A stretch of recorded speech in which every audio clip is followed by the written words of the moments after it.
Welcome to the PDA Parenting Podcast. This show will be dedicated to supporting parents raising kids with PDA autism. I'm your host, Amy Kotha, a parent coach and a mom to a PDAer myself. This podcast is here to provide you with practical insights, real-life experiences, and expert guidance to help you better understand your child and to parent from a place of connection, empathy, and understanding. Whether you're new to PDA or you're already familiar with the journey, you're in the right place. Hi, everyone, and welcome back to the PDA Parenting Podcast. I'm your host, Amy Kotha, a parent coach, advocate, and most importantly, a mom who gets it. If you're listening, you're probably on this wild ride of parenting a PDA or two, and let me just say, you're definitely not alone. Today, I want to share something super personal that's been happening in my life. And I just think it's one of those times that really sums up what it's like to parent a PDA child. It's been this mix of highs and lows, and of course, a lot of learning for me. So here's the deal. A few months ago, my daughter Maya and I had planned to record an interview for this podcast. And Maya's 19. She has so much wisdom about her PDA journey. And I couldn't wait to have her join me and have a conversation with her so that she could share her perspective. But life, as it often does, had other plans. So let's go back and look at what was going on at that time. Not only was it the holidays, it was a time where Maya was actually graduating from high school. So she was dealing with a lot of challenges during that time because it was the time of the biggest transition of her entire life so far. She had finished high school mid-year. She was receiving acceptances to several universities that she had applied to. So she was needing to determine where she was going to go, what she was going to study. And she graduated mid-year. So she was left also figuring out, what is she going to do before the fall start? Is she going to take a class at the local community college? Is she going to work? It was just so much. And I'm sure you and we remember what it was like to go through this period of time, right? When we graduated from high school, we were getting ready to take this big step into kind of what is the beginning of our true adult lives. And PDA or not, it was a lot. So I found myself putting off working on this podcast. I had told myself, once Maya's ready, we'll do it. And then I'll release all the first episodes. I had a couple of done. I had a few more to do. I wanted to release them all together. So I had this expectation, this plan of how I was going to do it. And because it wasn't working out that way, I just kept putting it off.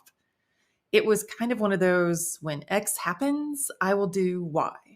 When Maya feels up to the conversation, I will complete my work and release my podcast episodes.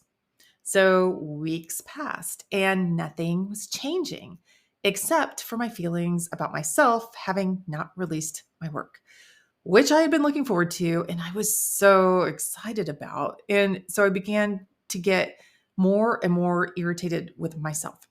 I was avoiding meeting with my business coach because I would have to explain this. And I really hadn't analyzed why I was spinning my wheels here. I was actually avoiding that.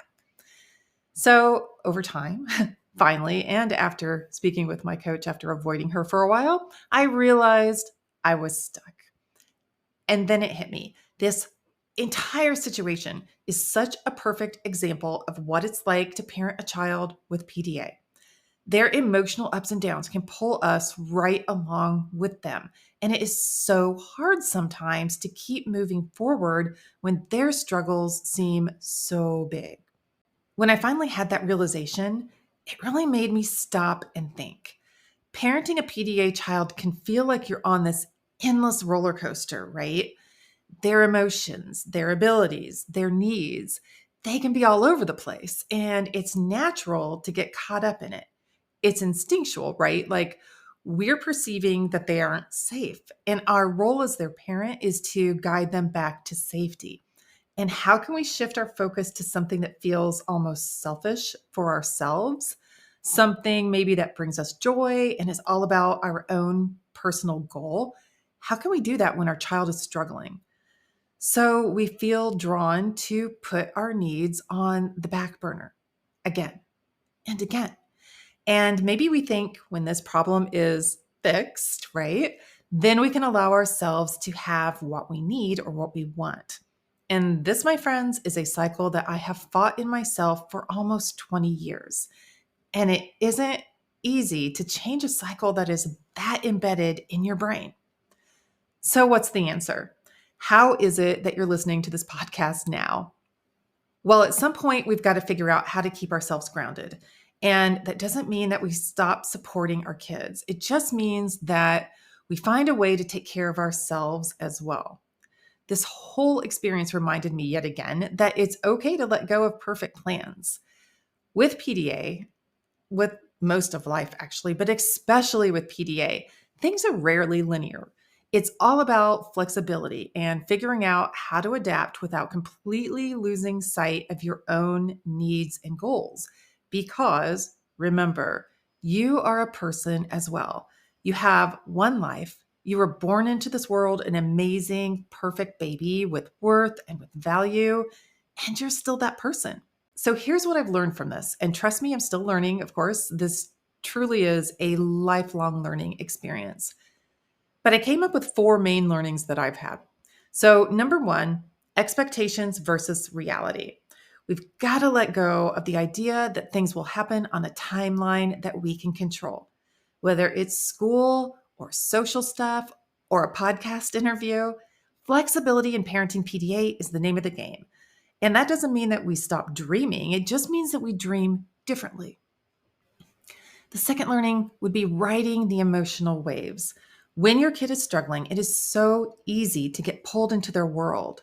When they're going through an extremely hard time as a parent, it can be a little like trying to save someone who's struggling in the ocean and panicking, right? Like that person is fighting against you because they're only responding out of their survival brain, when all you're trying to do is to save them and to pull them back to shore, but they're fighting you.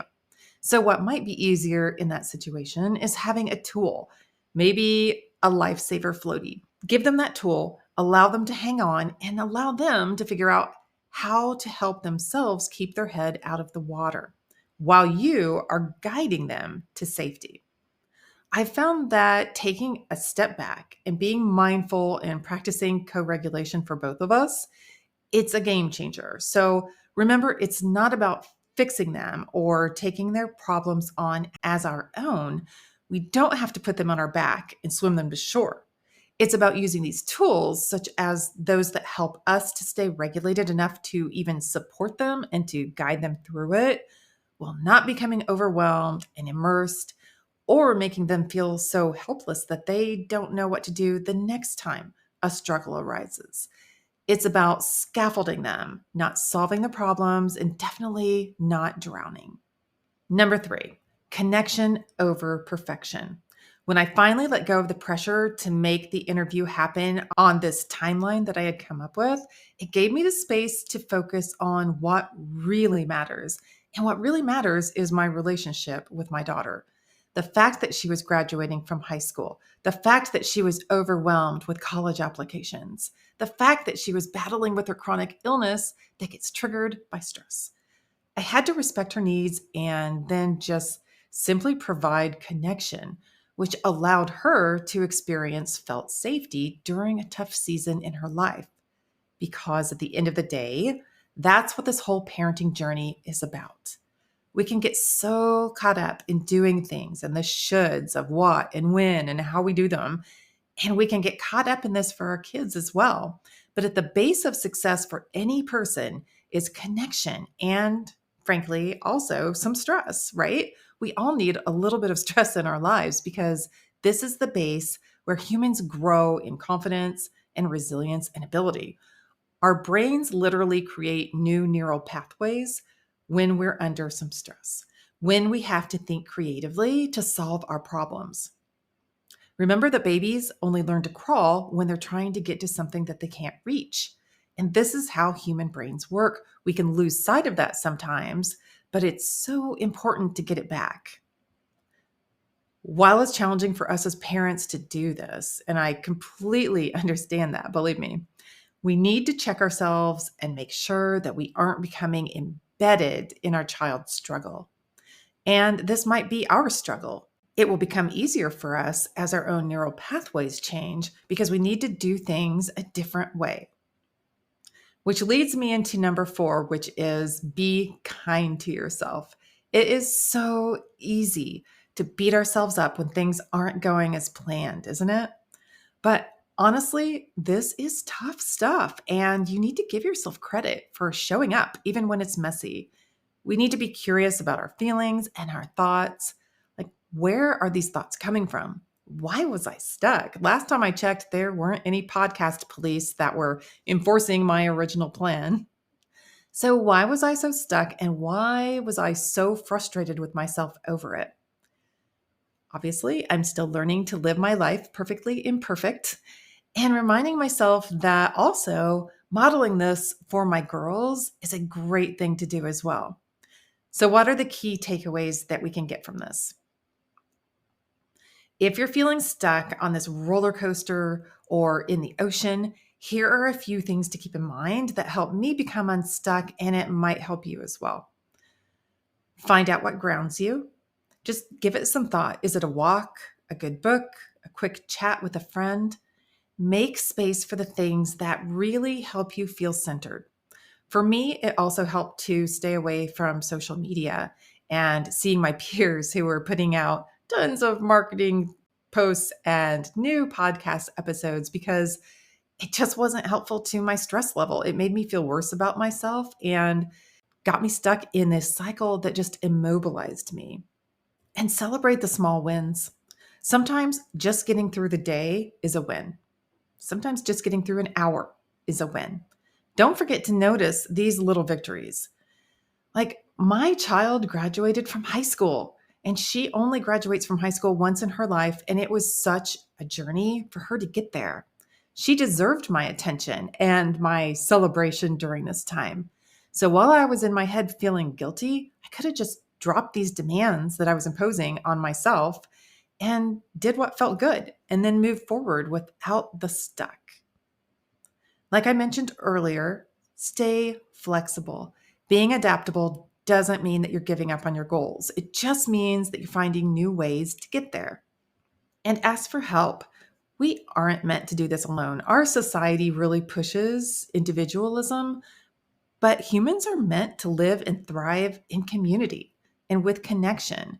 So whether it's a coach or a support group or a trusted friend, find your people and lean on them when you need to. I had a coach who helped me realize my thought process that I was having and where my thought errors had been. And it so helped me to move out of the stuck. Thank you so much for hanging out with me today. Sharing this experience with you really has been a reminder that we're all in this together.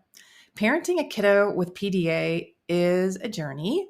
It's messy, it's beautiful, it's unpredictable, but it's a journey, and we're all doing an amazing job. If you're navigating similar challenges, I really hope that this episode has reminded you that you're definitely not alone, and it's okay to give yourself some grace along the way. We all need some grace. Fingers crossed, Maya will join us when she's ready. But until then, take care of yourselves, and remember, progress, not perfection. Thanks for listening, and I'll see you next time on the PDA Parenting Podcast.